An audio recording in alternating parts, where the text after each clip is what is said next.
पुणे महापालिकेच्या निवडणुकीवरून मुख्यमंत्री आणि उपमुख्यमंत्री आमने सामने आलेत। होय मी बाजीरावच असं म्हणत अजित पवारांनी फडणवीसांना प्रत्युत्तर दिले। तर मोफत मेट्रो आणि बस प्रवास हा पुणेकरांचा हक्क आहे असंही त्यांनी म्हटले। खिशात नाही आणा आणि मला बाजीराव म्हणा अशी टीका फडणवीसांनी केली होती, त्यावर अजित पवारांनी उत्तर दिले।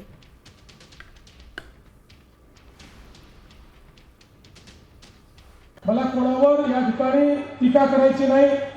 काही लोक मनात येईल त्या पद्धतीनं आश्वासन देऊन राहिलेले आहेत। आश्वासन देताना आपण ते कुठून पूर्ण करणार आहे याचाही विचार करत नाही। मला त्यांनाही काही म्हणायचं नाही। त्यांना मी फक्त पुण्यातली एक म्हण सांगतो। पुण्यामध्ये लोक म्हणतात खिशातले आणा आणि बाजीराव म्हणा। अशा पद्धतीनं काही लोकांचा जो काही व्यवहार आहे त्याच्यावर मी कुठली टीका करणार नाही। आम्ही मोफत बस मेट्रो ही आश्वासन कशी पूर्ण करणार असा त्यांचा प्रश्न आहे, पण त्यांनीच उत्तर दिले।